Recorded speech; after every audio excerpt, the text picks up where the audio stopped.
안녕하세요 여러분, 속 시원한 한국어의 박현선입니다. 저는 오늘 여러분께 비슷하지만 전혀 다른 뜻을 지니고 있는 세 개의 단어를 비교 대조해 드리려고 합니다. 앉다, 앉다, 앉다, 이 세 개의 단어예요. 지금부터 설명 시작하니까 끝까지 들어봐 주세요.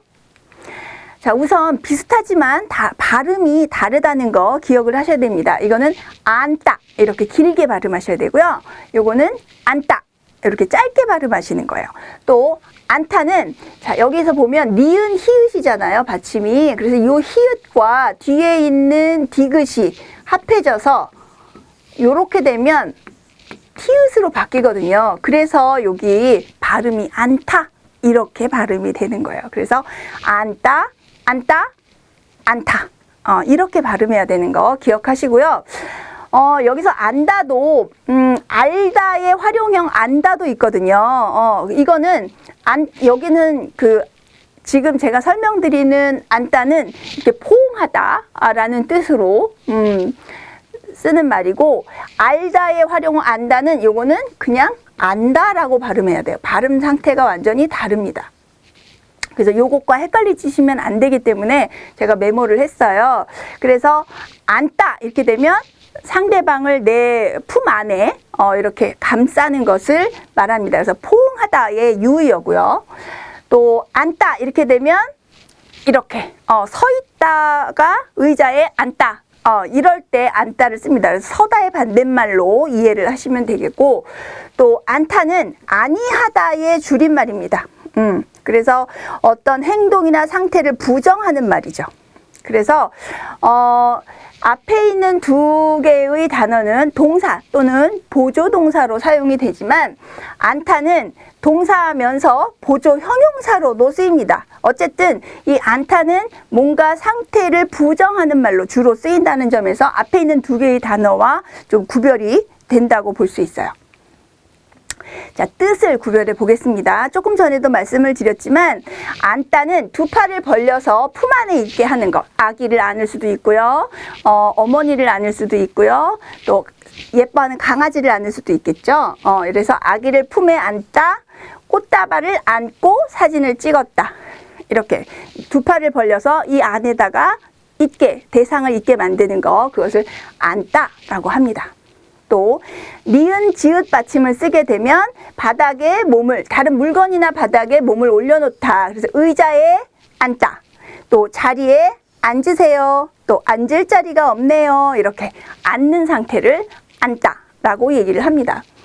앉다는 어떤 행동을 안 하다, 또 어떤 상태가 아니다, 부정의 의미를 지니고 있는 말이에요. 그래서 말을 않네, 말을 하지 않네 라는 뜻이죠. 또 학교에 가지 않았다, 옳지 않다, 예쁘지 않다, 이렇게 표현할 수가 있습니다. 그래서 앞에 있는 두 개의 단어를 중심으로 해서 좀 더 구체적인 설명을 준비했어요. 자, 우선 앉다, 여러 가지 의미로 쓰이기 때문에 하나하나 차근차근 설명드리도록 하겠습니다. 가장 기본적인 것, 두 팔로 자신의 가슴, 머리, 배, 무릎 따위를 이렇게 꼭 잡는 거. 그래서 다른 대상을 품 안에 있게 하는 것도 되지만 자기의 몸을 이렇게 감싸는 것도 앉다라고 합니다. 그래서 배를 안고 웃다는 너무 웃겨서 아이고 웃겨라 이렇게 할 때도 배를 안고 웃다 이렇게 표현을 하는 거예요. 또 바람, 비, 눈, 햇빛 이런 것들이 정면으로 바람이 불어올 때, 바람을 이렇게 맞서고 있을 때 그때도 바람을 안고 걷다. 그러면 바람을 마주보고, 바람이 불어오는데 그걸 마주보고 걸을 때 바람을 안고 걷다라고 얘기를 합니다. 또 햇빛을 안고 운전을 하려니 눈이 시다. 햇빛이 앞에서 쫙 비칠 때 햇빛을 안고 운전을 합니다. 햇빛을 안고 걸어갑니다. 이렇게 표현할 수 있어요. 그래서 어떤 대상과 정면으로 마주보고 있는 상태에 그때도 앉다라는 말을 사용합니다. 또 손해, 빚, 책임 이런 것들을 내가 책임지게 되는 상황, 그때도 앉다를 씁니다. 그래서 부담감을 안고 일을 해요. 부담감을 가지고 일을 해요. 부담감을 느끼면서 일을 해요 라는 뜻이에요.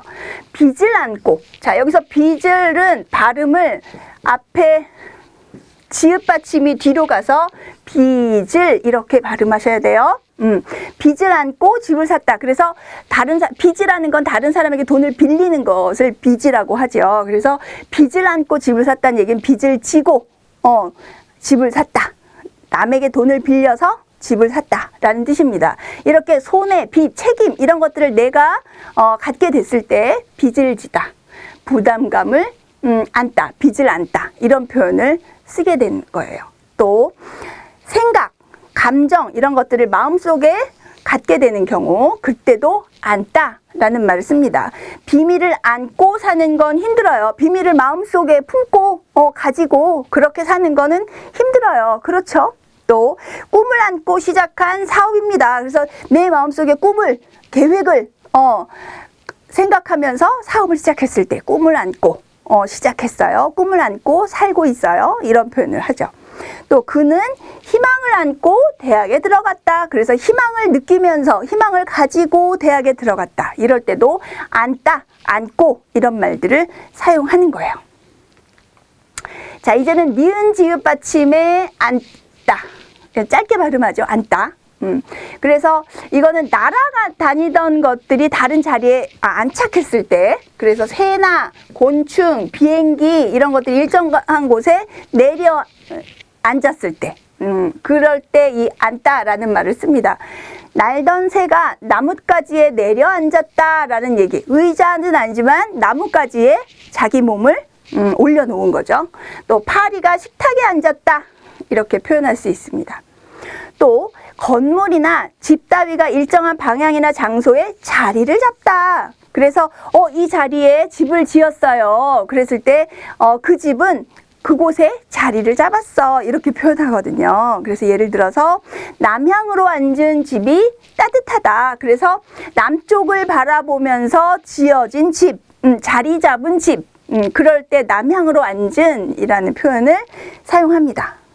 또 그 집은 정말 좋은 자리에 앉았다. 좋은 자리에 자리를 잡았다. 라는 뜻이에요. 그래서 사람이 아니지만 집이 어떤 위치를 정해서 지어졌을 때 자리 잡았다 라는 말들을 사용합니다. 또 어떤 직이나 자리에 올랐을 때도 앉다 라는 말을 쓰죠. 그래서 입사한 지 5년 만에 부장 자리에 앉았다라는 말은 부장에 임명됐다, 부장의 자리에 직책에 오르게 되다, 이런 뜻으로 앉다를 사용합니다.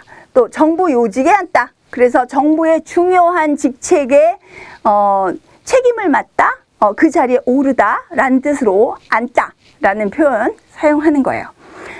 또 공기 중에 있던 먼지와 같은 미세한 것이 다른 물건 위에 내려 쌓이는 것, 먼지가 쌓였어요. 그랬을 때 먼지가 앉았다라고 얘기를 합니다. 그래서 창틀에 먼지가 앉았다 이 얘기는 창틀에 먼지가 쌓였다라는 뜻이에요.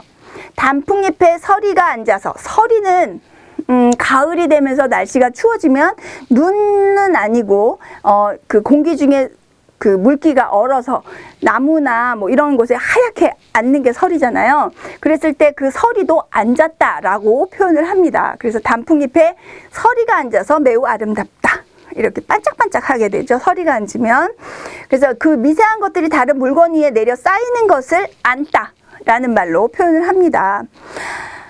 그리고 요거는 사람들이 굉장히 일상적인 말에서 자주 사용하는 말인데요. 웃기고 앉았네 이런 말 굉장히 많이 사용합니다. 상대방이 말도 안 되는 행동을 했다, 굉장히 우스운 일을 했다, 이랬을 때 그 상대방을 좀 비웃는 좋은 느낌은 아니에요. 웃기고 앉았네 뭐 이런 표현을 사용합니다. 그래서 빈정거리는 뜻으로 상대방의 행동을 빈정거리고 비웃을 때, 이럴 때 한국 사람들이 굉장히 많이 사용하는 표현입니다. 웃기고 앉았네 이렇게 표현을 많이 합니다. 기억해 두세요. 자, 이제 문장의 맥락에 알맞는 단어를 찾아봐야 우리가 조금 공부한 게 어느 정도 됐는지 확인할 수 있겠죠. 여러분들이 먼저 답을 찾아보시고 저하고 답을 맞춰보도록 할게요. 자, 풀어보세요. 자, 이제 저하고 맞춰볼까요? 꿈을 안고 시작한 사업입니다. 꿈을 가지고라는 뜻이죠. 그래서 이럴 때는 꿈을 내 품에 가지고라는 뜻이에요. 안고. 또 앉을 자리가 없어서 자리니까 앉는 거잖아요. 그럴 때 니은 지읒 써야 되겠죠. 앉을 자리가 없어서 서 있었습니다. 또 그 애는 세수도 않고 아니하고의 줄임말이니까 않고 해야 합니다. 그래서 그 애는 세수도 않고 아니하고 학교에 갔어요. 그래서 않고를 써야 하고요. 책을 보지 않아서 어휘력이 부족한 것 같아요. 그래서 이럴 때는 보지 않았다, 부정의 뜻이잖아요. 그래서 이럴 때는 않아서라고 않다를 활용한 말을 써야 합니다. 자, 모두 맞으셨는지요? 정리를 한번 다시 하겠습니다. 안다, 포옹하다의 유의어고요. 품에 안다처럼 두 팔을 벌려서 그 안에 대상이 있게 하거나 자기 신체 일부를 감싸는 것, 이것을 안다라고 합니다.